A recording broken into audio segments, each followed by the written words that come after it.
আসসালামু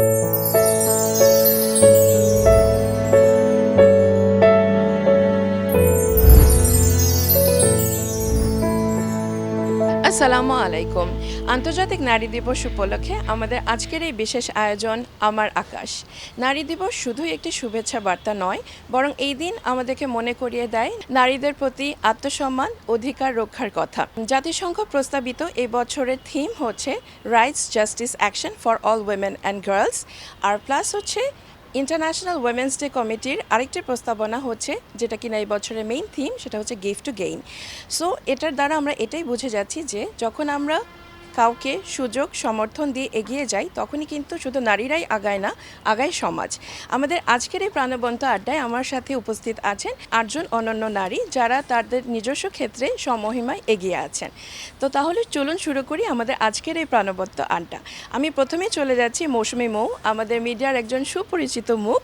আমি তার কাছে প্রথম যে প্রশ্নটা করতে চাই সেটা হচ্ছে, আপনি তো বহু বছর মিডিয়াতে কাজ করছেন, তো এত বছরের অভিজ্ঞতার আলোকে আপনার কি মনে হয় যে আমাদের মিডিয়া কতখানি নারী বান্ধব, এবং নারী শক্তি বলতে আপনি আসলে কি বলছেন? Thank you. প্রথমত আপনাকে নারী দিবসের শুভেচ্ছা, আন্তর্জাতিক নারী দিবসের শুভেচ্ছা। আমার এবারের স্লোগানের মধ্যে সবচেয়ে যেটা ভালো লেগেছে, গিফট টু গেইন।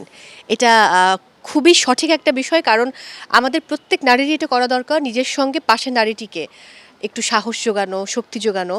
আর যেটা বললেন যে মিডিয়া, আমার কাছে মনে হয় বাংলাদেশের মিডিয়া ডেফিনেটলি নারী বান্ধব। এখন সেখানে একটা বিষয় আছে, নারীকেও কিন্তু তার ক্ষেত্রটা তৈরি করে নিতে হবে, কারণ কোনো কিছু খুব সহজভাবে আপনার কাছে আসে না। তো সেই জিনিসটাকে আমাদের অবশ্যই পেতে হয়, যে কীভাবে আমরা সেটাকে গেইন করব বা কীভাবে সেই জিনিসটা আমরা পাবো। সো ওই জায়গায় বাংলাদেশের মিডিয়া অন্য অনেক জায়গার তুলনায় অনেকে বলে থাকে যে আমাদের উপস্থাপনায় বিশেষ করে নারীদেরকে বেশি দেখা যায় পুরুষদের চাইতে, পুরুষ উপস্থাপকের সংখ্যা কম কেন। বাট এটা এমনটা না, হয়তো চিন্তা করে যে মেয়েরা গ্ল্যামারাস, ওই ব্যাপারটা চলে আসে। বাট আমরা যে নারীরা কাজ করছি মিডিয়া অঙ্গনে, তারা প্রত্যেকেই কিন্তু স্বমহিমায় তাদের নিজেদেরকে তুলে ধরছি আমরা। এবং মিডিয়ার বিভিন্ন ক্ষেত্রে কিন্তু নারীদেরকে আমরা দেখছি তারা খুব দুর্দান্ত কাজ করছে। আমাদের একজন ডিরেক্টর আছেন, তার নতুন ফিল্ম আবার দেশের বাইরে যাচ্ছে, এবং রুবাইয়াত, উনি খুব দুর্দান্ত ফিল্ম বানান। তো এই যে ব্যাপারগুলো, আমার কাছে মনে হয় যে মিডিয়া হচ্ছে এমন ক্ষেত্র যারা নারীদেরকে এই সুযোগটা দিয়ে থাকেন বা একটা প্ল্যাটফর্ম দিয়ে থাকেন, এবং এই প্ল্যাটফর্মের মধ্য দিয়ে পুরো বাংলাদেশের সমস্ত নারীরা কিন্তু দেখে আরও বেশি অনুপ্রাণিত হয়। সো ওই জায়গাটাতে একজন নারীকে ওই শক্তিটা নিজের নিতে হবে। আর আমার কাছে মনে হয় প্রত্যেক মানুষের ভেতরে এক ধরনের শক্তি থাকে, সুপ্ত শক্তি থাকে। এটা শুধু মানুষ না, বিশেষ করে নারীদের ভেতরে বেশি, কারণ নারীরা একসঙ্গে অনেক কাজ করতে পারে। এটা কিন্তু প্রত্যেকের পক্ষে করা সম্ভব না। একজন পুরুষ, তিনি বাইরে যান, তিনি অফিস করেন, তিনি বাসায় আসেন, এসে তার ওয়াইফ কিংবা পার্টনারকেই বলেন যে আমার 1 কাপ চা লাগবে বা আমার 1 কাপ কফি প্রয়োজন। এবং নারী কিন্তু বাইরে কাজ করছেন, সংসার সামলাচ্ছেন, বাচ্চাদেরকে দেখছেন, হাজব্যান্ডকে দেখছেন, বাসায় ফিরে এসে তিনি আবার সব কাজ করছেন, ঘরে কোনটা ঠিক, কোনটা কিনতে হবে, কি ঠিক আছে কিনা। সো এই ব্যাপারগুলো কিন্তু তিনিই ঠিক করেন। বাট আমার একটা জিনিসে যেটা মনে হয়, এটা ওয়ান কাইন্ড অফ আমার কাছে হিপোক্রেসি লাগে। আমি অনেক ফ্যামিলি এখন দেখতে পাই আমার চারপাশে, যে এদের মধ্যে গুড বন্ডিং নেই। সেই নারীটা খুবই থাকে না যে সে আসলে স্বাবলম্বী, সে আর্ন করছে, কিন্তু কোথায় যেন একটা সামাজিকতার ভয়ে সে এটা বলতে পারে না, প্রকাশ করতে পারে না। সো এটার ফলশ্রুতিতে দুজন মানুষ যখন একটি পরিবারে থাকে, তখন তারা সমস্যার সম্মুখীন হয়। তাদের মানসিক একটা এটাকে বলে মানসিক একটা পার্থক্যের সৃষ্টি হয়, এবং তারা আসলে ভালো থাকে না। আমার কাছে মনে হয় যে এইভাবে একসঙ্গে থাকার বা এক ছাদের নিচে থাকার কোনো অর্থ নেই। ওই নারীর ভেতরকার যে শক্তিটা, ভেতরের যে কথাগুলো, তার সেটা সবার সামনে প্রকাশ করতে পারার যে শক্তি, এটাও এক ধরনের নারী স্বাধীনতা। অনেক নারী কিন্তু কাজ করছেন, কিন্তু তারা স্বাধীন না মানসিকভাবে। সো নারীর মূলত আগে মানসিক স্বাধীনতাটা প্রয়োজন, তারপর তার কর্মক্ষেত্রে মুক্তি মিলবে, তার সকল ক্ষেত্রে মুক্তি মিলবে। Thank you so much Mousumi আপু for being so frank about it, যে হচ্ছে যে উনি যেই হিপোক্রেসিটার কথা বলছেন, আশা করি হচ্ছে আপনারা সবাই মনে হয় এটা অনেকখানি হয়তো বা অ্যাগ্রি করবেন। সো আরেকটা বিষয় আপনি যেটা বলছিলেন, সেটা হচ্ছে যে নারীকে নিজের ক্ষেত্রটা তৈরি করে নিতে হবে। সো ক্ষেত্র তৈরির ক্ষেত্রে হচ্ছে আমার নেক্সট কোয়েশ্চেন চলে যাবে তাসনুভা আহমেদের কাছে। আপনার পরিচিতি অনেকগুলো, ঠিক আছে, আপনি হচ্ছেন একজন অ্যাক্টিভিস্ট হিসেবে কাজ করছেন, যিনি কিনা জেন্ডার ইকুয়ালিটি নিয়ে কাজ করছেন। বিসাইডস হচ্ছে আপনি নানান রকম হচ্ছে সামাজিক উদ্যোগের সাথে হচ্ছে কানেক্টেড যেমন আছেন, তেমনি আপনি একজন টেক ভেঞ্চারের সিইও হিসেবেও কর্মরত আছেন, এবং যেটা কিনা হচ্ছে আপনার নিজস্ব ভেঞ্চার। সো এই যে আজকের যে তাসনুভা আহমেদ হয়ে ওঠার পিছনের যে গল্পটা, আপনি যে আপনার নিজের ক্ষেত্রটা তৈরি করে নিয়েছেন, এটার পিছনের মূল মন্ত্রটা কী ছিল? মূল মন্ত্র ছিল ওকে সো আমি যদি আমার আগের বক্তার কাছ থেকে কিছু শব্দ টেনে নিয়ে তারপরে আমারটা শুরু করি। আমার আগের বক্তা খুব সুন্দর করে ক্ষেত্র তৈরি করা নিয়ে কিছু কথা বলল, যে নারীদেরকে নারীর ক্ষেত্রটা তৈরি করতে হয়, অ্যান্ড অ্যাজ বিকজ আমরা সবসময় বলে থাকি যে আমরা একসাথে অনেক কাজ করতে পারি, হ্যাঁ, কিন্তু কেন করি সেটা হচ্ছে ইজ অ্যানাদার ডিবেটেবল ইস্যু, যে আমরা কেন করি। আমি যদি বাসায় যে ওই চাটা না বানাই তাহলে কি হয়, মানে we can also try doing that too, but আমরা এটা করি না, বিকজ আমরা আসলে এইটাই প্রুফ করতে করতে অভ্যস্ত হয়ে গেছি আই ক্যান, মানে ঠিক দুর্গার মতো আমারও 10টা হাত আছে। আমার টেম্পারমেন্ট বা আমার মুড ওইটাও কখনো ডাউন হইতে পারবে না, বিকজ আমি তো একজন নারী।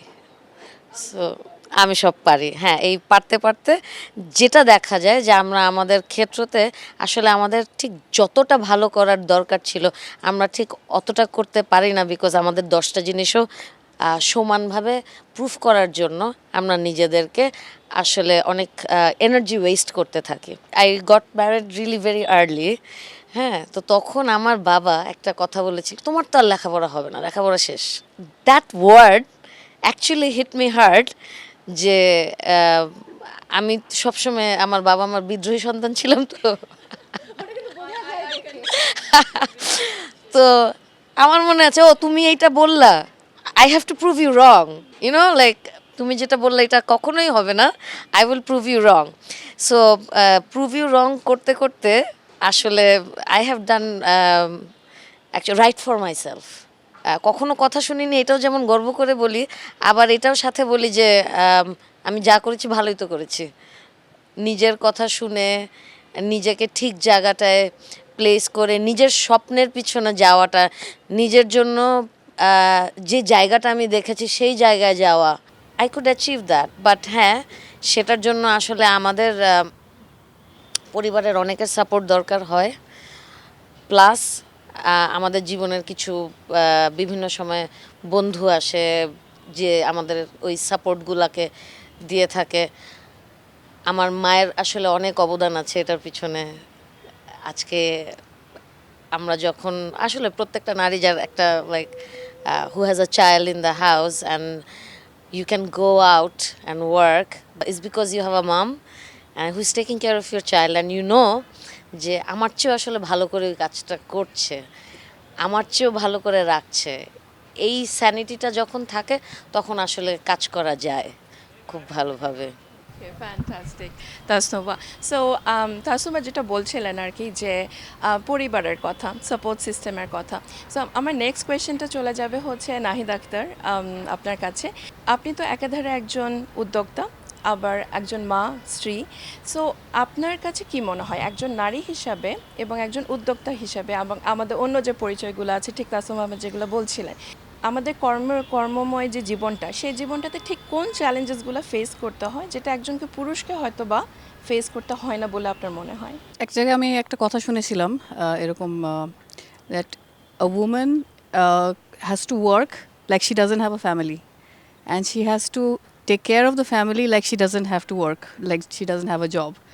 সো দুইটা একসাথে ম্যানেজ করা, অ্যাকচুয়ালি বলে যে মেয়েরা মাল্টি টাস্কিং করতে পারে, বাট আমি পার্সোনালি, আপনি যদি আমাকে জিজ্ঞেস করেন, আমি পার্সোনালি মাল্টি টাস্কিং করতে পারি না। দুইটা একসাথে ম্যানেজ করাটা আমার কাছে খুবই ডিফিকাল্ট মনে হয়। এই জন্য লাইফে আমি দুইটা একসাথে খুব কম করেছি। আমার বাচ্চা যখন ছোট ছিল, I try to focus on my family, তখন আমি জবের দিকে কম ফোকাস করেছি। বাচ্চা বড় হয়ে যাওয়ার পরে, এখন আমার বাচ্চা ইউনিভার্সিটিতে যাবে, এখন গত কয়েক বছর ধরে I came back into the workforce.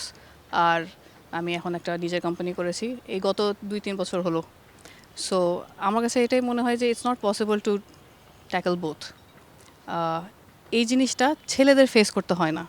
একটা ছেলে যদি চায়, সে একটা বিজনেস সেট আপ করবে, সে বলতে পারে তার ফ্যামিলিকে যে আমি গত নেক্সট 6 মান্থসের জন্য বা নেক্সট 1 ইয়ারের জন্য তোমরা আমার চেহারা দেখবা না, আমি ঘরের মধ্যে নিজেকে লক করে বসে থাকবো, তুমি মানে ডোন্ট ডিস্টার্ব মি।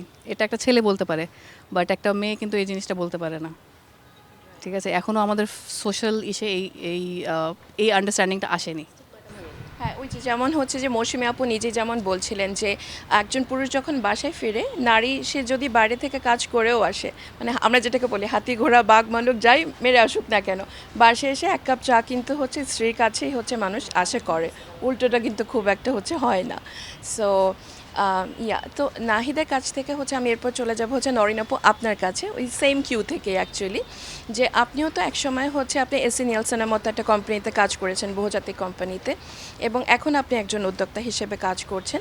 তো এই যে আপনি যখন কর্পোরেটে ছিলেন এবং সেটা যে কোনো কারণেই হোক আপনাকে কর্পোরেট যখন ছেড়ে দিতে হলো, মানে আপনি যখন কাজে ছিলেন তখন ঠিক কোন ধরনের অদৃশ্য বাধাগুলো একজন কর্পোরেট নারী বাংলাদেশে মানে ফেস করেন সেটা নিয়ে যদি একটু বলতেন। আচ্ছা, আমি যে সেক্টরে ছিলাম, টু বি ভেরি অনেস্ট, এটা একটা মার্কেট রিসার্চ ইন্ডাস্ট্রি, একটা ছোট একটা জায়গা, কিন্তু ওখানে নারী বান্ধব বলবো, কারণ ওখানে প্রচুর লিডিং রোলে নারী আছে। আমি এখনও ওই সেক্টরের সাথে আছি, ইন দ্য সেন্স আমি ইন্ডিপেন্ডেন্টলি কনসালটেন্সি করি। বাধা আসলে বলবো কি, বাধা শুধুমাত্র কর্মক্ষেত্র থেকে নাই, বাধা আসলে আমাদের পিছনে প্রচুর বাধা আছে। একটা জায়গায় কাজ করতে গেলে একটা সাপোর্ট সিস্টেম করে একজনকে বের হয়ে তারপর ওই জায়গায় গিয়ে কাজ করতে হয়, ওখানেও আরও কিছু বাধা থাকে। কিন্তু I would say that I was very fortunate and I am still very fortunate, because এখানে প্রচুর সুযোগ আছে। ওখানে ফিল্ড ফোর্স বলেন বা টপ লেভেলে বলেন বা মিড ম্যানেজমেন্টে, আমি লাস্ট যেখানে ছিলাম একটা লোকাল এজেন্সিতে, ওখানে I would say 80% female centric, most of the researchers are still female ওখানে।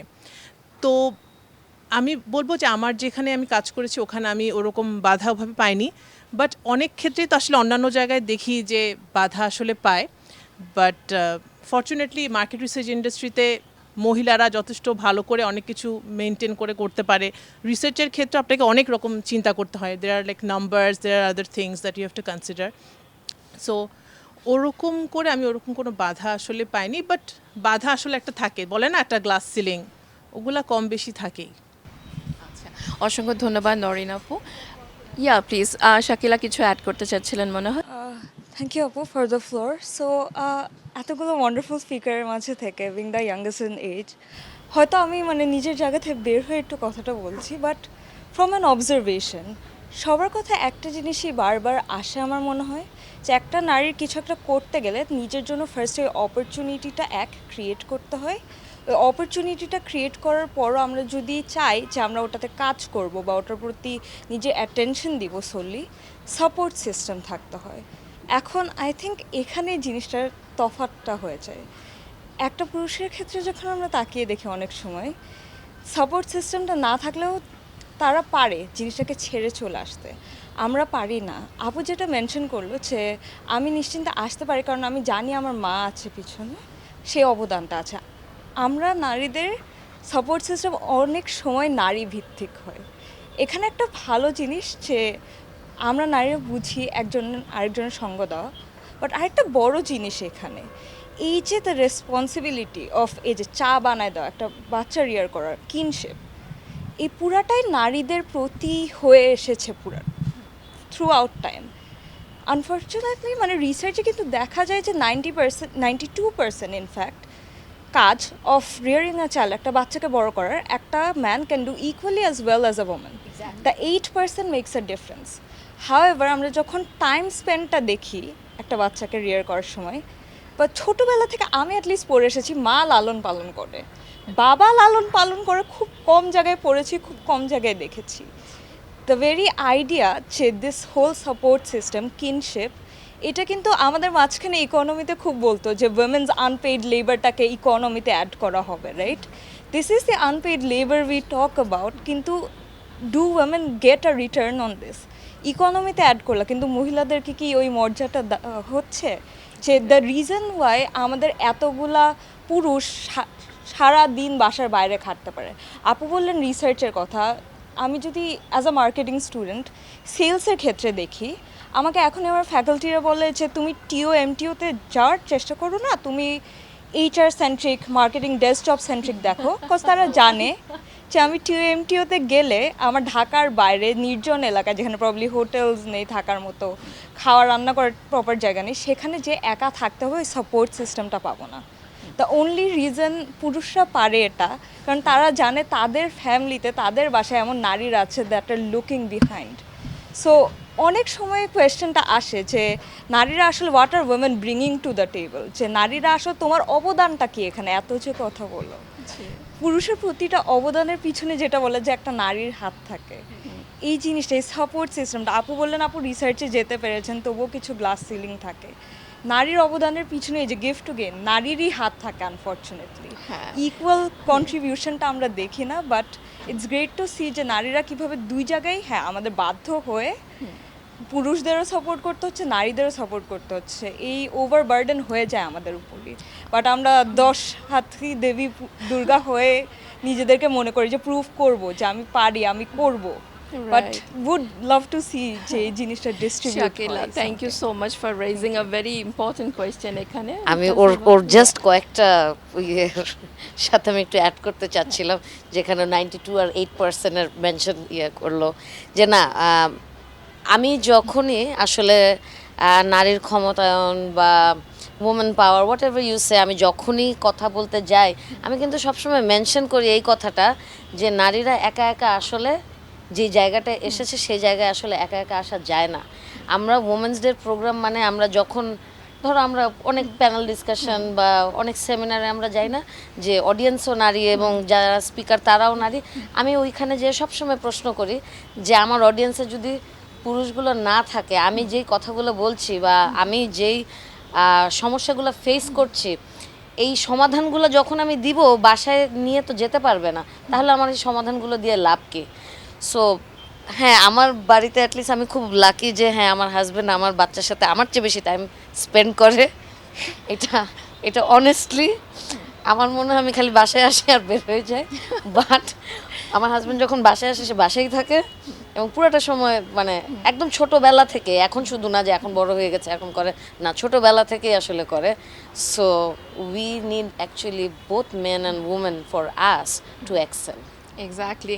আর হচ্ছে আমি আবারও একটু শাকিলার পয়েন্টে চলে আসতেছি যে শাকিলা যেটা বলছিলেন আপনি অ্যাবাউট আনপেইড লেবার। হ্যাঁ, সো আনপেইড লেবারটা হচ্ছে যে আমি এখন চলে যাব যে রেজিনা আপু আপনার কাছে। সো আপনি একজন হচ্ছেন হাউসওয়াইফ হিসেবে আছেন এবং আমরা সাধারণত হচ্ছে আমাদের সোসাইটিতে এটাকে আসলে আমরা সবচেয়ে বেশি গৌরবময় হচ্ছে একটা পদমর্যাদা হিসেবে ধরে নেই। কিন্তু আমরা এতক্ষণ ধরে কথা বলছিলাম কর্পোরেট নিয়ে, তারপর হচ্ছে উদ্যোক্তা হিসেবে নারীদের চ্যালেঞ্জেস নিয়ে, কিন্তু যেই রোলটা সমাজ আমাদেরকে দিয়ে দিয়েছে যে আগে একজন নারী আসলে একজন হোম মেকার, সো যে জায়গাটাতে আপনি আছেন, কিন্তু এই যে শাকিলা যেটা বললেন যে আমরা যখন যেই রোলেই থাকি না কেন কোনো না কোনো কারণে সেই রোলটা অদৃশ্যই ফিল করে এবং সেই ক্ষেত্রে হচ্ছে একজন গৃহিণীর কাজ বোধহয় আরও বেশি অদৃশ্য। আমি জানি না আপনাদের কি মতামত, বাট একজন গৃহিণীর অবদান, তো আপনি কি একটু বলবেন যে একজন গৃহিণীর অবদান আসলে কী? থ্যাংক ইউ আপু। নারী দিবসে সকলকে শুভেচ্ছা জানিয়ে বলছি যে আমরা আসলে একজন গৃহিণী বলতে কি বুঝি? গৃহিণী মানে সে ঘরের যাবতীয় কাজ করবে, সন্তান লালন পালন করবে, রান্নাবান্না করবে, পরিবারের অন্যান্য সকলের দেখাশোনা করবে, এটাই। বাট এটা আসলে কর্পোরেট জগতে তো একটা টাইমের সকাল 9টা-5টা অফিস থাকে, বাট আমাদের কিন্তু কোনো টাইমের মধ্যে বাধা না, আমরা 24 ঘন্টার জব করছি, বাট এটাকে কিন্তু আমরা পেশা হিসেবে দেখছি না বা কোনো জব আকারে নিচ্ছি না, কারণ এটাতে কোনো আর্থিক লেনদেন নেই। তো সেই ক্ষেত্রে এই জন্যই আমি মনে করি যে হয়তো এই জন্যই আমাদেরকে এই জিনিসটাকে আমাদের সমাজ বলেন বা আমাদের পরিবারের অন্যান্য সদস্যরাও মানে এটাকে ততটা আসলে মূল্যায়ন করতে চায় না, যেটা এই শ্রমটাকে বা ইয়েটাকে মানে ততটা গুরুত্ব হিসেবে মানে দেখতে চায় না। শুরুতে আমার আসলে স্টুডেন্ট লাইফে সবারই তো একটা লাইফের এইম থাকে, আমার কিন্তু সত্যি কথা বলতে যে আমার এইম ছিল একজন সুগৃহিণী হওয়া। এটা সকলেই হয়তো শুনে মানে সবার কাছে হাস্যকর মনে হচ্ছে, বাট সত্যি কথা আমি স্টুডেন্ট লাইফ থেকে আমি একটা সুগৃহিণী হব এটাই আমার এইম ছিল। বাট আমি দিন শেষে আমার প্রায় 25 বছর সংসার লাইফে আমি এখন মনে করি যে আমি একজন সার্থক সুগৃহিণী হতে পেরেছি। আমার ছেলে মেয়েদেরকে আমি সঠিকভাবে মানুষ করতে মানে এখনও যদিও আমার মেয়েটা মাশাআল্লাহ অনেক মানে গ্র্যাজুয়েশন শেষ করে ফেলেছে, ও বাইরে পড়াশোনা করছে, একটা ভালো পর্যায়ে চলে গিয়েছে, আর ছেলেটাও ইনশাল্লাহ নেক্সট ইউনিভার্সিটিতে চলে যাবে। তো সেই ক্ষেত্রে আমি মনে করি যে না, আমি যে ঘরে সংসারে এতটা সময় দিয়েছে আমার ছেলে মেয়েদের পিছনে, এটা আমার একটা বড় একটা স্যাক্রিফাইস। কারণ আমি এতদিন ইচ্ছা করে আমি কোনো কিছুতে জড়িত হই নাই, আমার যে কোনো কোয়ালিটি ছিল না, মানে কোয়ালিফিকেশন ছিল না তা কিন্তু না, বাট আমি সেটাকে স্যাক্রিফাইস করে আমি আমার সংসারকে সময় দিয়েছি, আমার ছেলে মেয়েদেরকে, আমার হাজব্যান্ডকে, যেন আমার ছেলে মেয়েগুলো মানে সকালবেলায় স্কুলে পাঠানো থেকে শুরু করে আমাদের মানে কর্পোরেট জগতের লেডিদের অফিস শুরু হয় 9টা থেকে, বাট আমাদের কিন্তু সকালে ফজরে নামাজ পড়েই আমার বাচ্চাকে স্কুলে পাঠাতে হবে, তার টিফিন রেডি করতে হবে। না ঠিক আছে, না ঠিক আছে, সেটাও করেন আপু। তারপর আমাদের মাথায় ওইটাই চিন্তা থাকে, হাজব্যান্ডকে নাস্তা করিয়ে অফিসে পাঠাতে হবে, দেন বাচ্চার জন্য আবার টিফিন রেডি করে দিতে হবে। সব মিলে এইসবই এতদিন মাথার মধ্যে ঘুরপাক মানে খেয়ে আসছে, এবং তাই করে আসছে। শাশুড়ি আছেন সংসারে, তার সম্পূর্ণ দেখাশোনা করা, হাজব্যান্ডের মানে আমার হাজব্যান্ড আসলেও এটাই চাইতেন যে আমি মানে ঘরে ফিরে আমাকে দেখবে, আমিও মানে আমার ইয়ে ছিল যে আমি নিজের হাতে রান্না করব, বাট বাচ্চাদেরকে ঠিক হেলদি ফুডটা যেন খাওয়াতে পারি, সব কিছু মিলিয়ে আমার এটাই ইয়ে ছিল। বাট দিন শেষে এখন যেটা হলো যে আমি অ্যাজ এ সাকসেসফুল, আমি নিজে খুব প্রাউড ফিল করি যে না, ইভেন আমার ছেলে মেয়েও এখন আমাকে বলে যে হ্যাঁ আমার মা আমাদের সেরা মা, তখন এটা আমাকে খুব আমাকে মানে আরও গর্বিত করে। কিন্তু এটাকে কি আসলে আমাদের সমাজ বলেন বা আমাদের আশেপাশে পারিপার্শ্বিক অনেকেই এটাকে অতটা মূল্য দিতে চায় না, কারণ এটা তো আসলে তাদের কাছে মনে হয় এটা একটা স্বাভাবিক নিয়ম যে মেয়েরা গৃহিণী মানে কি ঘরের কাজ করবে, এটা একটা স্বাভাবিক, তাদের জন্য একটা স্বাভাবিক নিয়ম হিসেবে ধরে নেয়, যার জন্য এটার মূল্যায়নটা অদৃশ্যই থেকে যাচ্ছে আমার মনে হচ্ছে। আর এমনি ধরেন বাইরে কাজের কথা বলেন, সেখানে কিন্তু একটা ছুটি মিলে, ঠিক আছে, কিন্তু আমাদের মেয়েদের হচ্ছে সাংসারিক যে কাজের, এটার কিন্তু কখনো কোনো ছুটি হয় না, এটা কিন্তু হচ্ছে 24/7 একটা কাজ চলে আসে। সো আপু, সেই কথা থেকেই আপনার এখান থেকেই হচ্ছে যেই জিনিসটা পেলাম যে একটা পরিবারের ভিত্তি কিন্তু হচ্ছেন একজন নারী। সো সেই প্রসঙ্গ থেকে হচ্ছে তানজিবা আপু, আপনি একজন চিকিৎসক, একজন উদ্যোক্তা, এবং আপনি কিছুটা মিডিয়া পার্সোনালিটি, আপনার মিডিয়াতে আপনার অনেকখানি পরিচিতি আছে। তো আপনার এই সামগ্রিক পরিচিতি থেকে আপনি কোনটা মনে করেন একজন নারীর মূল শক্তি আসলে কি? সে নিজে, তার পরিবার, তার শিক্ষা, নাকি নিজস্ব আত্মবিশ্বাস? সবচেয়ে বড় কথা হচ্ছে ম্যানেজমেন্ট। আমি যেটা মনে করি, আমরা সবার এখানে অনেকেরই কথা শুনলাম, আমি অ্যাজ এ ডাক্তার হিসেবে প্রথম যে কথাটা বলবো যে আমি আসলে কিভাবে তৈরি, আমার যে হরমোনসগুলো, আমার বডি যে স্ট্রাকচার, তাতে আমি একটা মা হওয়ার শক্তি রাখি, এবং জানি যে মা হতে যে পেইন আমাকে ফিল করতে হয়, সেই পেইন ওয়ার্ল্ডে কারো সহ্য করার ক্ষমতা নাই। সো আমার ফিজিক্স আমাকে সেভাবে তৈরি করে রাখছে। আসেন সকালবেলা আমার ক্ষেত্রে যেটা মনে হয় যে আমি অনেক সকালে উঠি, 7টার সময়, আমার ছোট ছোট বাচ্চা আছে 3টা, ওরা সকালবেলা উঠে যখন যায় তখন আমার দিনটা শুরু হয়, এবং আমি সবার আগে ওদেরকে বিছানা থেকে নামানোর পর আমার ফার্স্ট কাজ হচ্ছে চুলাতে চা চড়ানো, এবং আমার নিজের হাতে চা খেতে আমার আসলে ভালো লাগে। সো আমি আমার দিনটা এভাবে শুরু করি। বাট আমার হাজব্যান্ড আসলে চা খান না, উনি বিভিন্ন টাইপের হেলদি এই জুস টাইপের আইটেম খান, উনি ওনারটা বানায় নেন। এবং আমি এই সবগুলা আমি খুব ভালো রান্না করি, আমি ব্যবসা খুব ভালো করি, আনুষঙ্গিক বিভিন্ন রকমের টিচার, আমি কিন্তু অ্যাজ এ টিচার হিসেবেও খুব ভালো, বা আনুষঙ্গিক যেই কাজ করি না কেন, আমার কাছে দিন শেষে মনে হয় যে একটা মহিলার সবচেয়ে বড় পাওয়ার হচ্ছে সে সবই গুছিয়ে করতে পারে, তার টাইম ম্যানেজমেন্ট। কারণ আমার ফিজিক্স আমাকে এভাবে তৈরি করে রাখছে যেটার মাধ্যমে আমি করতে চাই। সেকেন্ড কথা হচ্ছে যেই জিনিসটা আসলে তৈরি করতে সময় লাগবে সেটার সাথে ফাইট করা উচিত না, তার সাথে সামঞ্জস্য করা উচিত। নারী দিবসে আমি এটুকু বলবো যে হ্যাঁ, এটা সত্যি যে সব সময় পুরুষের ক্ষেত্রে আমরা যেটা বলি না যে হ্যাঁ আচ্ছা ঠিক আছে ওর পিছনে নারীর অবদান আছে, আপনি খেয়াল করে দেখবেন আপনি যেই জায়গাতে দাঁড়িয়ে আছেন তার পিছনেও পুরুষের অবদান আছে। সো ওকেও থ্যাঙ্কস। হ্যাঁ, আমার কথা হচ্ছে যে আমরা আসলে নারী দিবসে যেটা আমাদের মোস্ট অফ দ্য টাইম, আমি প্রতি বছর নারী দিবসেই দেখা যায় টিভির অনুষ্ঠানগুলোতে আসি বা বিভিন্ন টাইপের প্রমোশনাল ইফেক্ট তো আছে, কিন্তু আমি এটা বলতে চাই যে আপনি আপনার কর্পোরেট লাইফ, আমি আমার কর্পোরেট লাইফের যেই জিনিসটা সবচেয়ে বেশি ফেস করি, একটা মহিলা উপরে উঠতে সবচেয়ে বেশি বাধা কিন্তু মহিলা। আপনার শাশুড়ির কাছ থেকে আসবে, আপনার ননদের কাছ থেকে আসবে, আপনার কোওয়ার্কারদের কাছ থেকে আসবে। আমরা নারীরা নারীদের জন্য কত ফ্রেন্ডলি এটা আমি জানতে চাই, এবং আমি সবার আগে বলবো যে আমরা আমাদের যে আশেপাশের নারীরা আছে তারা আমাদের জন্য কতটা ফ্রেন্ডলি সেই পরিবেশ তৈরি করা। এবং বাংলাদেশের বর্তমান জনসংখ্যাতে 51% হচ্ছে নারী। আপনার নারীরা যদি আপনার সাথে ফ্রেন্ডলি হয়, অর্থনীতি can be change within 6 to 4 months। তো এই জায়গাতে আমি বলবো যে লাস্ট আমি আপনাকে কিছু কথা বলি। দেখেন, আমরা যারা ওয়ার্কিং ওম্যান তাদের বাসার জন্য কিন্তু হোম মেকার দরকার, কিন্তু আপনি দেখেছেন লাস্ট 10 years আমরা হোম মেকার কেন পাই না? কারণ কোনো নারী কোনো বাচ্চাকে পিটিয়ে আছে, কাজের লোক পাওয়াটা কিন্তু এখন বিশাল বড় ব্যাপার। সো এই ওয়েমেন ফ্যাক্টরসগুলাই কিন্তু আমাদেরকে ব্যাকফুটে নিয়ে গিয়েছে। আমার শাশুড়ি না, দেখবেন আপনার শ্বশুর কিন্তু আপনি কাজ করবেন ভালোই অ্যাপ্রিসিয়েট করবে, কিন্তু আপনার শাশুড়ি ব্যাকফুটে টানবে। সো আমি আসলে যেই ক্ষেত্রে নারীদের কথা বলতে যেটা রিয়েল লাইফে ফেস করছি বা দেখছি, যে আমার কোওয়ার্কার উনি নারী, উনিই চান না আমি উপরে উঠি, বা উপরে উঠে গেলে ওনার বিভিন্ন রকমের, কিন্তু একজন যদি পুরুষ ওয়ার্কার হন উনি কিন্তু এই কাজটা করেন না। সো আগে আমাদেরকে চেঞ্জ হতে হবে, আই থিঙ্ক লাইক দ্যাট, যে আমরা আমাদের নিজেদের হাত হব যোগ্যতার খাতিরে, সমাজ চালানোর খাতিরে। আমরা হোম মেকার হিসেবে আমি যদি ভালো অর্থ কামাই করি, আমার হোম মেকারকে আমি ভালোভাবে রাখার চেষ্টা করব। উনি যদি আমার বাচ্চাদেরকে ভালো রাখেন, আমি কেন বাইরে কাজ করতে পারবো না? যেভাবে আমি সারাক্ষণ বাইরে থাকছি, কিন্তু আমি জানি যে আমার বাচ্চাদের নিয়ে প্রবলেম না, ইভেন আমাকে বাচ্চাদের স্কুলে তৈরি করার জন্য দিতে হয় না, দে আর টটেড বাই দ্যাট ওয়ান। সো ওই ক্ষেত্রটাও তো তৈরি হচ্ছে না কেন? আমরা বাসার নারীরাই তো জিনিসটা এখনও তৈরি করতে পারি নাই বেসিক্যালি। কিন্তু এই প্রবলেমটা কারণ আমরা নারীদের যে পরিমাণ অগ্রগতি চাই সে পরিমাণ পাই না। কারণ আপনি বাচ্চাটা কার কাছে রেখে যাবেন এটা চিন্তা করেই আসলে একটা নির্দিষ্ট সময়ের পর আপনি কাজ ছেড়ে দিচ্ছেন। সো ওই জায়গাটা ডেভেলপ হলে নারীরা আগাতে পারবে। ইভেন ডে কেয়ার, খুব ভালো ডে কেয়ার, একটা ডে কেয়ার, কারণ আপনার বাচ্চাকে কিন্তু একটা ছেলে হোম ম্যানেজারের কাছে আপনি রেখে যেতে পারবেন না। কারণ আমি বললাম না যে আমার ফিজিক্স যেভাবে তৈরি, আমি মা, আমার আগলানোটা যেরকম, ওটা আরেকটা মহিলাই পারবেন, ওটা পুরুষ পারবেন না। সো আমাদেরকে চিন্তা করতে হবে যে আমাদের আনুষঙ্গিক ডেভেলপমেন্টের জন্য আমাদের বাকি নারীদের মানসিকতা এবং যোগ্যতা ডেভেলপমেন্ট করা, যেন আমি আগাতে পারি। আমি যে বাইরে কাজ করছি তার পিছনে কিন্তু আরও 2টা নারীর অবদান আছে যারা আমার বাসা মেনটেন করছে।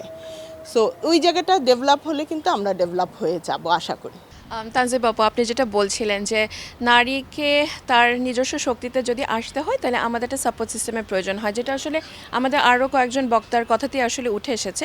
সো ওই প্রসঙ্গ থেকেই তাসুবা তোমার কাছে আবারও আসছি যে এই বছরের যে থিম যেটা গিভ টু গেইন, হ্যাঁ, তো তুমিও যেমন বলছিলে ফর এক্সাম্পল কথা যে হচ্ছে যে আমাদের সাপোর্ট সিস্টেমে শুধু নারী কেন, পুরুষও প্রয়োজন আছে, এবং সেরকমটা তোমার জীবনেও আছে, আমাদের সবার জীবনে হয়তো বা একজন বন্ধু বা কেউ না কেউ একজন, আমাদের বাবা আছেন, ঠিক আছে, সো তাদের ভূমিকা আছে, ভাইদের ভূমিকা আছে।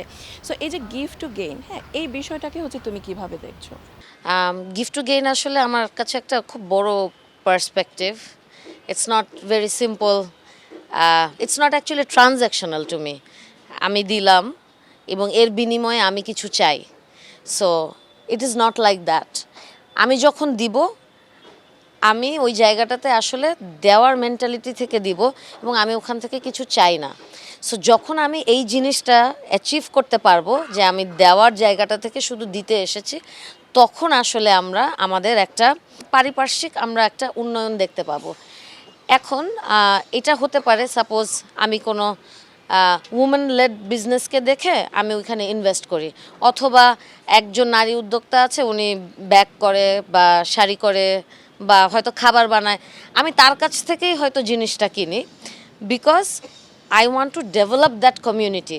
That is also kind of a giving to me. আর এক জায়গায় হতে পারে, এখন আমরা কি শুধু আমি কেন নারীর জায়গাটা বলছি এইখানে, কারণ আমরা 51% অফ দ্য পপুলেশন হওয়ার পরেও আমাদের কিন্তু প্রতিনিয়ত আমাদেরকে 200% প্রুফ করার জন্য অনেক এফোর্ট দিতে হয়, যুদ্ধ করতে হয়।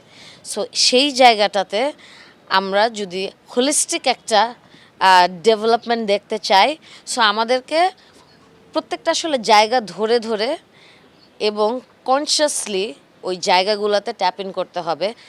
As such that I mention, যে আমি নারী উদ্যোক্তার কাছ থেকে এই জিনিসগুলো বা এই সার্ভিসগুলো নিয়ে থাকি বা নিব, এবং আমরা কনসিয়াসলি যদি এই জিনিসটা প্র্যাকটিস করতে পারি।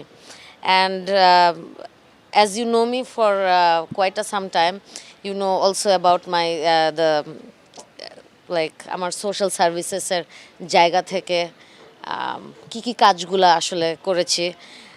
বেশিরভাগই দেখা গেছে যে আসলে নারীদের সফট স্কিল বা তাদের লেখাপড়ার কোনো কিছু যদি পিছিয়ে যেয়ে থাকে তাদেরকে কিভাবে করে হেল্প করা যায়, বাচ্চাদেরকে তারা স্কুলে দিয়ে নিজেরা ওই সময়টা কিভাবে করে কাজে লাগাতে পারে, আমরা এরকম বেশ কিছু কাজ একসাথে করেছি, right? So when the whole community develops, we can actually say that we have come a long way. It's actually we together.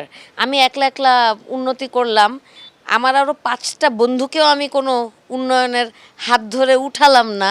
আমি আমার বন্ধুটাকে কোথাও রেকমেন্ড করি না বিকজ আমার একটু হিংসা হয়, ও আমার থেকে বেশি পেরে গেল, নিয়ে গেল। সো এই হিংসার জায়গাটা না বারবার ওই যে অন্য আমাদের অন্য স্পিকারও যে মেনশন করছিল যে আমরা এই জায়গাটায় কেন থাকি, কারণ আমরা আসলে অনেক কম পাই। হ্যাঁ, আমরা ঢেলে আমাদেরকে কেউ দেয় না, আমাদেরকে তো খালি যুদ্ধ করতে হয়, মনে হয় আমি যদি শেয়ার করি আমার ভাগে কম পড়বে। আসলে এটা কখনো হয় না, কারণ what is meant for me is for me. এটা আসলে কেউ নিয়ে যেতে পারবে না, এটা আমার রিজিক, আমার রিজিকটা আসলে কেউ নিতে পারবে না। সো আমি যদি একটুখানি মনটা বড় করতে পারি, সবার সাথে শেয়ার করতে পারি, আমরা একসাথে গ্রো করতে পারবো। And this is actually giving to me and this is how I gain. তুমি বড় হবে, আমি হব, একসাথে আমরা সবাই একটা জায়গায় থাকবো, and that's success. So wonderful, right? So এখন যেটা হয়েছে যে আমরা চলে যাব শাকিলার কাছে, অ্যান্ড অফকোর্স লাইক আমরা এতক্ষণ ধরে যে বিষয়গুলো নিয়ে কথা বলছিলাম, অ্যান্ড সবার কথা থেকে কিন্তু একটা বিষয় যেটা চলে আসে সেটা একটা পজিটিভ ভাইবসই কিন্তু এখনও পর্যন্ত পাচ্ছি। এটার একটা কারণ হতে পারে তাসুবার কথাতে কিন্তু এটার অ্যান্সারটা আছে। এখানে আমরা প্রবাবলি যে বা যারা যে অবস্থানে দাঁড়িয়ে আছে আমরা মোটামুটি বলতে পারি যে না, we have achieved our dreams অথবা সামওয়াট সাকসেসফুল আমরা আমাদেরকে বলতেই পারি। কিন্তু তারপরও মানে আমাদের এখানে আমরা যে কজন আছি এর মধ্যে শাকিলা হচ্ছে না আমাদের সবচেয়ে ছোটো জন আর কি। এখানে শি ইজ এ স্টুডেন্ট এবং এর পাশাপাশি শাকিলা কাজ করছে কিন্তু হচ্ছে ইউথ অ্যাডভোকেসি নিয়ে হচ্ছে কাজ করছে। She is working about gender inclusion নিয়ে কাজ করছে, রিপ্রোডাক্টিভ হেলথ রাইটস নিয়ে কাজ করছে। সো সেই প্রসঙ্গ থেকে শাকিলা যদি মানে তোমাকে জিজ্ঞাসা করি যে তুমি তো এই সময়কার একজন ইউথ, ওকে, সো আমাদের ইউথ তরুণীরা যারা আছে ইন পার্টিকুলার, হ্যাঁ, ওনারা কিসে ভয় পায়, মানে what are the challenges they are still facing, যেটা নিয়ে হয়তো বা আমরা হয়তো বা এখনও জানি না, কিংবা হয়তো বা জানি কিন্তু যেটার সমাধান হয়তো বা এখন আমরা করে উঠতে পারিনি। তোমার কি মতামত? এখানে দুটো জিনিস আপু, যে আমাদেরকে যেটা বলা হয় Gen Z internet generation, Facebook generation, যেটা এখন এটার দুটো ভালো এবং খারাপ দিক আছে। যে আমরা জানি অনেক বেশি, সচেতনতা থেকে শুরু করে, মানে আমার এজের কেউ যে রিপ্রোডাক্টিভ হেলথ রাইটস নিয়ে বাংলাদেশের বিভিন্ন জায়গায় ইভেন দেশের বাইরে রিজিয়নালি কাজ করবে, এটা কিন্তু আজ থেকে 10-15 বছর আগে ভাবাটা টাফার ছিল। বা thanks to the internet, thanks to media, এই জায়গাটা করতে পেরেছি, আমরা বানিয়ে উঠতে পেরেছি। বাট খারাপ দিকটা হচ্ছে আমাদের ডেইলি আমাদের 109 বলে বাংলাদেশে একটা হেল্পলাইন নাম্বার আছে for women and children specially.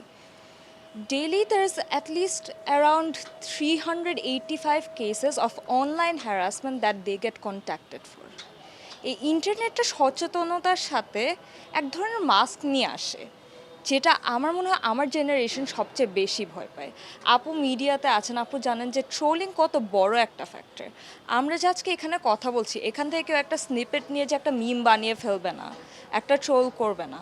Personally আমি একজন অ্যাক্টিভিস্ট হিসেবে 5.5 বছর ধরে আছি। দেয়ার হ্যাভ বিন টাইমস যে আমি হঠাৎ করে বইমেলে যে একটা বইয়ে আমার ছবি পেয়েছি, যে আমি অ্যাকচুয়ালি মানে স্বাধীনতার নামে অন্য কিছু ছড়ানোর চেষ্টা করছি গ্রামের ইউথদের মাঝে, এটা নিয়ে। অ্যান্ড আই ওয়াজ সারপ্রাইজড যে আমার ছবি এই বইয়ের লেখক পেলোটা কোথা থেকে। and probably you don't even know him and he না, নো ওয়ান নোজ মি। আমি যে এই জিনিসগুলো ছড়াই আমি এটাও জানতামও না যে এটা অ্যাকচুয়ালি আমি করেছি। বাট এই জিনিসটা আমাদের তরুণীদের বড় একটা ফিয়ার, যেটা আমরা বলতাম digital Bangladesh land of opportunities. Unfortunately digitisation আমাদের জন্য একটা অনেক বড় ক্ষেত্র হয়ে গেছে সহিংসতার।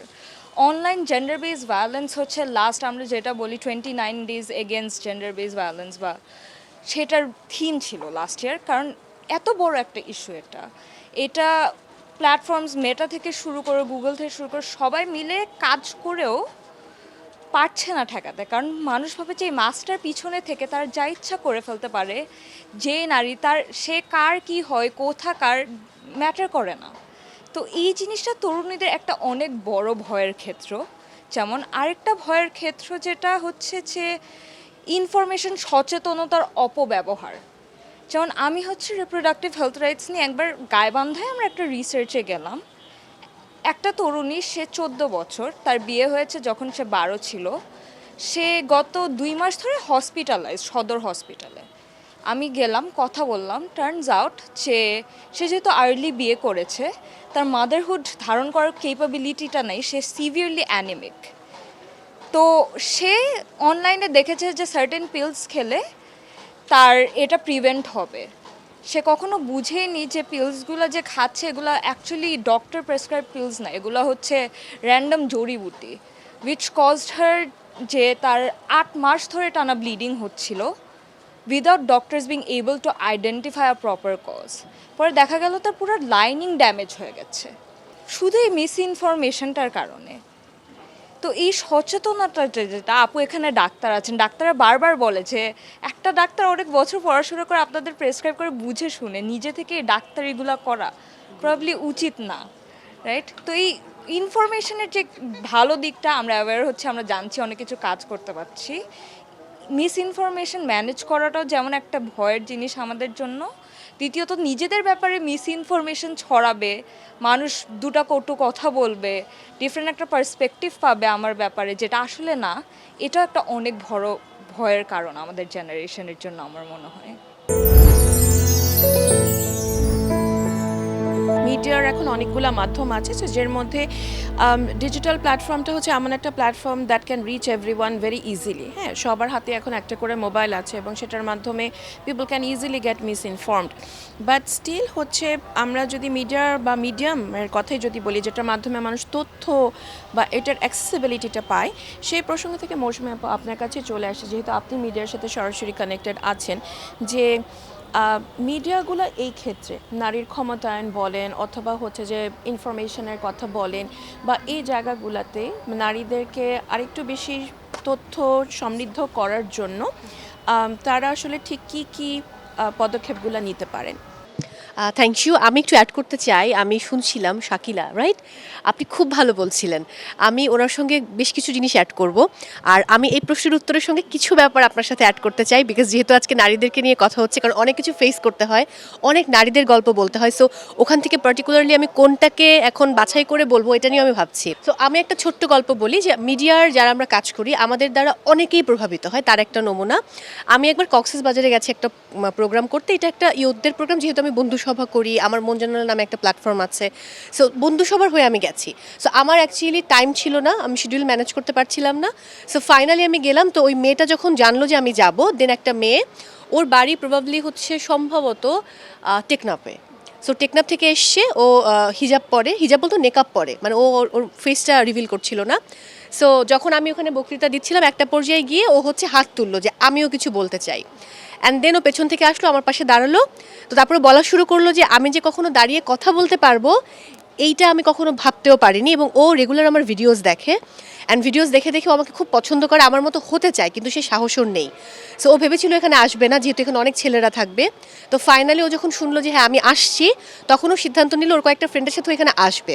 অ্যান্ড এই যে ও আমার এখানে এসে যে দাঁড়িয়ে কথা বলবে, এটা হচ্ছে ও আমার কথা শুনতে শুনতে পেছনে বসে শক্তিটা সঞ্চয় করেছে, ও মঞ্চে এসে আমার সামনে কথা বলতে চায়।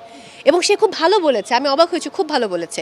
সো এটা আমি জাস্ট একটা ছোট্ট উদাহরণ, এরকম অনেক উদাহরণ আছে। আমি দেখি মাঝে মধ্যে আমি খুব মন খারাপের পোস্ট করলে আমার ফ্যান পেজ থেকে ওরা আমাকে টেক্সট করতে থাকে যে আপনি মন খারাপের পোস্ট দিলে আমরা অনেক মানে ডিসঅ্যাপয়েন্টেড হয়ে যায়, আমাদের ভালো লাগে না। সো প্লিজ আপনি মন খারাপের পোস্ট কখনো দেবেন না, আপনি হাসবেন, আপনাকে দেখে আমরা আরও শক্তি নেব।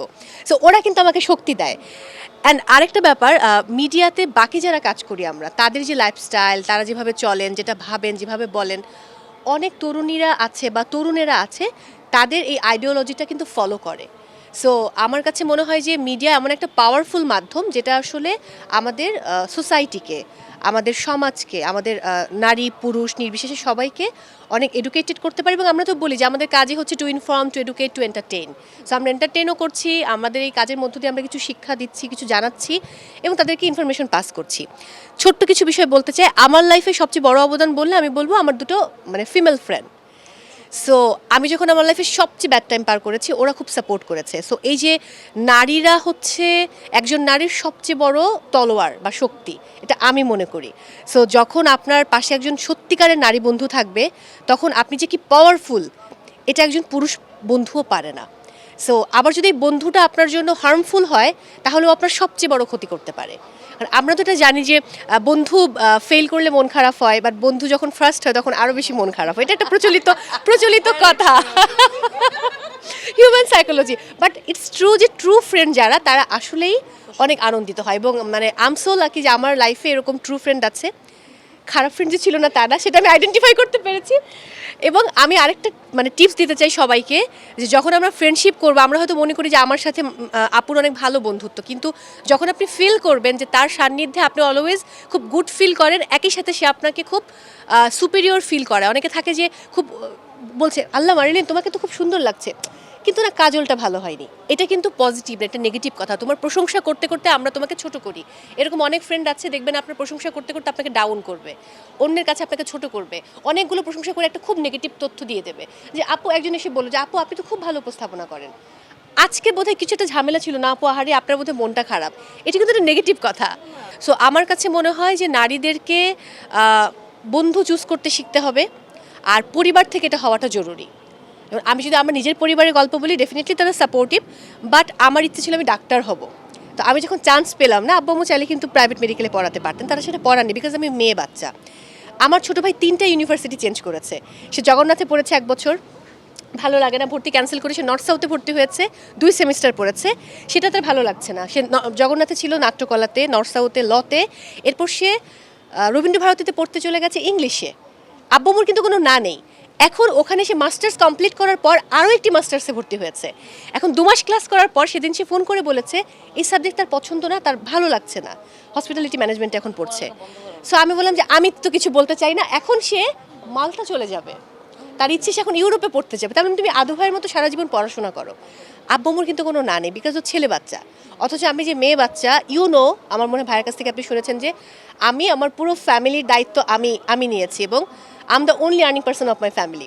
বাট এটা বোধহয় আমাদের ভেতর থেকে, মানে আমি আমার নিজের পরিবারের উদাহরণ দিলাম, এটা পরিবার থেকে শুরু হতে হয় যে আমাদের ছেলে বাচ্চা মেয়ে বাচ্চা সমান অধিকার পাবে, মেয়েটাকেও আমরা এনকারেজ করব, ছেলেটাকেও করব, ওরা সামনে এগিয়ে যাবে। আমার কাছে মনে হয় যে আমাদের প্রত্যেকের জায়গা থেকে এগিয়ে আসতে হবে। আর মানে কি বলবো, যে always think positive, be positive. And আমার কাছে আরেকটা ব্যাপার আমি সবসময় বলি যে I am the only friend of myself. So respect yourself, trust yourself, love yourself because you are the only friend of yourself. Thank you. Fantastic.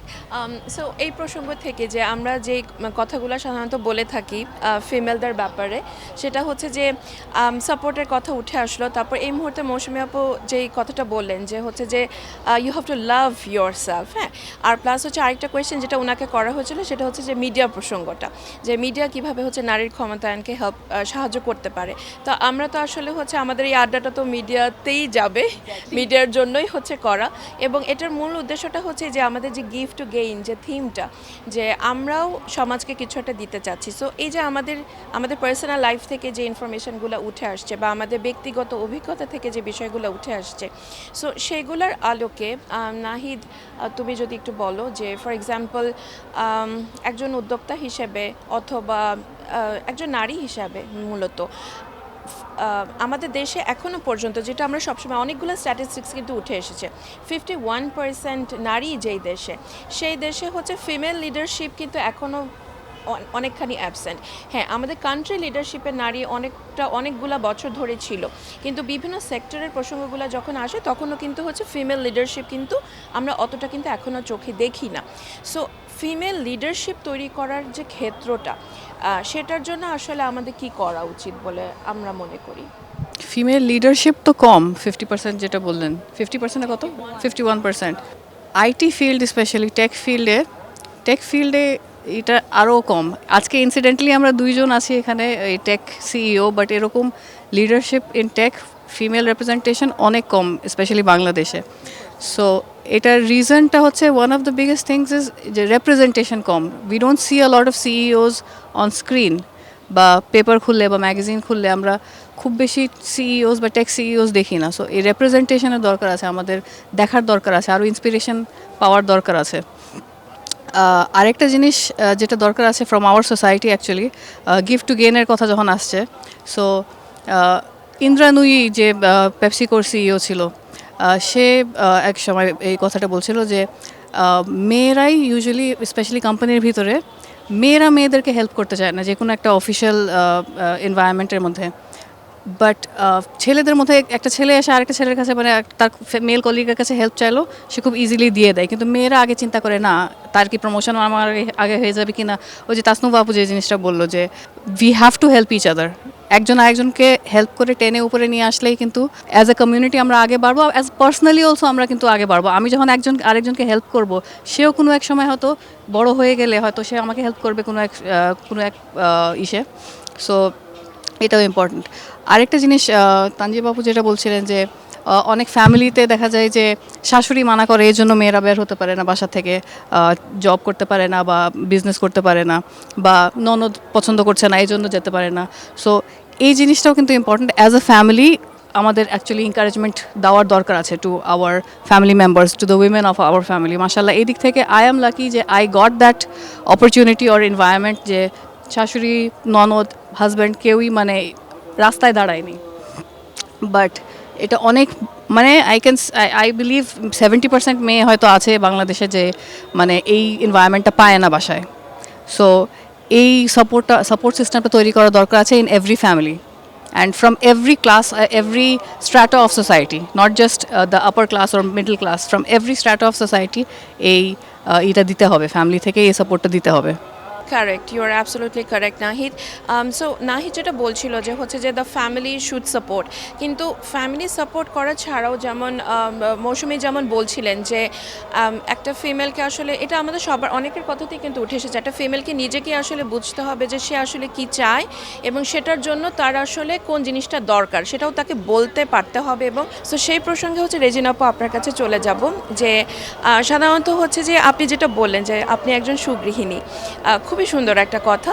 But আজকাল কিন্তু অনেক সময় অনেক ফিমেলদের মধ্যে সেটা হতে পারে হচ্ছে due to this women empowerment, অথবা যে কোনো কারণেই হোক, মিডিয়াতে আজকাল যারা আসছেন নারীরা সাধারণত দেখা যায় যে কর্মজীবী নারীদেরই মানে রিপ্রেজেন্টেশনটা বেশি থাকে। হ্যাঁ, তো সেই কারণে অনেক সময় যখন বাচ্চারা বড় হয়ে যায় তখন ফিমেলদের মধ্যে অনেক সময় একটা জিনিস কাজ করে যাচ্ছে না, আমি বোধহয় কাজ করলে ভালো হতো, আমার সময়টা কাটতো, অথবা হচ্ছে কিংবা এই যে কর্পোরেট নারীদের ভিড়ে গৃহিণীরা হারিয়ে যান, বা নিজেদের মধ্যে একটা সেলফ ডাউট বা অনেক কিছু হয়তো বা চলে আসে নিজেদের ভিতরে, হয়তো মনে হতে পারে আমি কি কিছু কম করলাম কি না।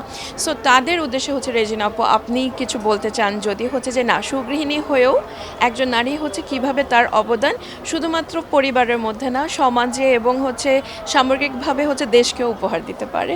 থ্যাংক ইউ আপু। আমি আসলে এখন আজকের এই নারী দিবসকে সামনে রেখে আমি আপনার কথার রেশ ধরে বলতে চাচ্ছি যে আমার যে স্বপ্ন ছিল যে আমি একজন সুগৃহিণী হব, সেই ইয়েতে আমি লক্ষ্যে পৌঁছে গিয়েছি বলতে পারি। কারণ আমার এখন ছেলেমেয়েরা বড় হয়ে গেছে, আমার এখন অঢেল টাইম, এখন আমার মনে করি যে আমি এখন মানে বেশ অবসরেই চলে আসছি। কারণ বাসায় আমার তেমন কোনো কাজ নাই, আমি সারাদিন ঘরে বসে থাকছি, আমার সময় কাটছে না, ছেলেমেয়েরাও দূরে থাকছে। তো সেই ক্ষেত্রে আমার মনে হলো যে প্রত্যেকের মধ্যেই কিছু সুপ্ত প্রতিভা থাকে বা কিছু ভালো লাগার জায়গা থাকে, সেখান থেকে আমার মধ্যেও যে কিছু করার ইচ্ছা ছিল না বা ভালো লাগার জায়গা ছিল না তার কিন্তু না, এটাকে আমি স্যাক্রিফাইস করে ওইটাকে আমি প্রায়োরিটিতে আগে রেখেছি যে আমার সংসার, আমার ছেলে মেয়ে, আমার হাজব্যান্ড সব আগে এক নম্বরে, তারপর হলো নিজের ভালো লাগাটা। তো এখন সেই সময়টা আমার এখন এসছে যে এখন আমি আমার জন্য কিছু করতে চাই বা আমার ভালো লাগার বিষয়ে মানে ভালো লাগার জায়গাটাকে আমি স্থান দিতে চাচ্ছি। সেই জিনিসটাকেই আমি এখন সবার মাঝে তুলে ধরতে চাই যে আমি যেমন রান্না করতে খুব পছন্দ করি, আমি মানুষকে খাওয়াতে পছন্দ করি, আমার যেমন এখন আমি ছোটোখাটো ওই যে বললাম না যে অনলাইনে অনেকের দেখে আমার খুব ভালো লাগতো যে আসলে এগুলো যদি করতে পারতাম, বাট তখন মনে হতো যে এটার পিছনে অনেক সময় দিতে হবে, করতে হবে। এখন আমি মনে করতেছি যে না, আমার তো এখনো বসে আছে, আমি কিছু একটা সাথে যুক্ত হতে আমার হয়তো মানে সংসারের মানে কোনো সমস্যা হবে না। আমার একটা ফুল টাইম একটা মেড আছে, পার্মানেন্ট মেড আছে বাসায়, তো মানে তেমন কোনো কাজ নেই। সো আমি এখন এই নতুন করে কিছু করার স্বপ্ন দেখতেছি বা শুরু করার চেষ্টা করতেছি, নিজেকে মানে নিজের জায়গাটাকে মানে একটা পরিচিতি দেওয়ার জন্য যে আমি কিছু পারি। আমি শুধু ঘর সংসারের বাইরেও যে মানুষ মানে কিছু করতে পারে সেটাকে আমি একটু প্রুভ করতে চাচ্ছি। যে আমি এখন আদিকথন নামে আমি একটা পেজ দিয়ে আমি আমার এই নারী দিবসেই আমি আমার নতুন পেজটা দিয়ে আমি নতুন করে আমার স্বপ্নগুলো পূরণ করার চেষ্টা করব ইনশাল্লাহ। আপনারা দোয়া করবেন। তো এইটা দিয়ে আমি মনে করব যে না, আমি এখন নিজের জন্য কিছু মানে নিজের ভালো লাগার কিছু, নিজের জন্য কিছু করার চেষ্টা করতেছি বা নিজের ভালো লাগাটাকে প্রায়োরিটি দিতে আনবো। সো তার মানে আমরা এটাই বুঝতে পারছি যে নারী যদি হচ্ছে নিজেকে ভালোবাসে এবং নিজের ইচ্ছা অনিচ্ছাটা যদি হচ্ছে খুব সুস্পষ্টভাবে যদি ধারণ করতে পারে, সে যে কোনো বয়সে কিন্তু হচ্ছে আত্মপ্রকাশ করার একটা ক্ষমতা কিন্তু রাখে। সো ক্ষমতার কথা যখন আসছে, আমরা দুর্গার কথা কয়েকবার বলেছি। সো দশভুজার প্রসঙ্গ যখন চলেই আসে, আমি শাকিলার কাছে যাব। As a youth of modern day একটা ইন্টারেস্টিং কোয়েশ্চেন করব যে ফর এক্সাম্পল নারীর ক্ষমতায়ন, এম্পাওয়ারমেন্ট নিয়ে অনেক রকমের কথা বলা হচ্ছে, বাট অতখানি হয়তো বা আমরা এম্পাওয়ার্ড হয়তো বা হইনি, বাট স্টিল আপনাকে এখনও যদি বলা হয় আমাদের দেশে নারীদের উন্নয়নের জন্য আরও অনেক কাজ করা এখনও বাকি আছে। সো যদি আপনাকে বলা হয় যে ফর এক্সাম্পল হচ্ছে আপনাকে কিছু ওই যে আছে না যে আলাদিনের সেই চেরাগের মতো করে আর কি, যে কোনো একটা জিন এসে হচ্ছে এখন আপনাকে বলবে যে আপনার 3টা ইচ্ছা পূরণ হবে। সো সেরকমভাবে আপনাকে যদি চুজ করতে দেওয়া হয় যে আপনি যে কোনো একটা শক্তি বেছে নেবেন, যে শক্তিটা আপনাকে দিলে আপনি মনে করেন আপনি নারীর ক্ষমতায়নে একটা পুনর্জাগরণ টাইপের কিছু একটা হয়তো বা আনতে পারবেন, তাহলে সেই ক্ষমতাটা কি হবে?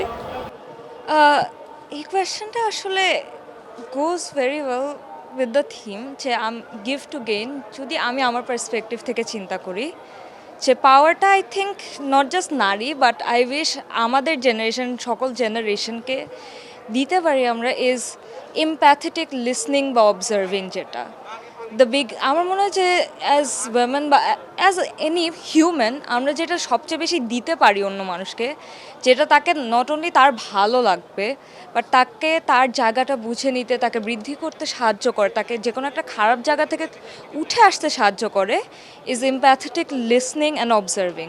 ম্যাম যেমন বলছিলেন যে উনি মনে করেন উনি একটা সাকসেসফুল হোম মেকার হয়েছেন, সাকসেসফুল মা হয়েছেন, সাকসেসফুল হাউসওয়াইফ হয়েছেন। কেন? কারণ তাকে তার আশেপাশের মানুষ ওই এমপ্যাথিটা দিয়েছে যে whatever you sacrifice for you are successful. এই এমপ্যাথিটা, এই অ্যাপ্রিসিয়েশনটা, আমাদের দেশে অনেক মারা আছে যারা সিমিলার রোলস প্লে করে, তারাও হোম মেকার।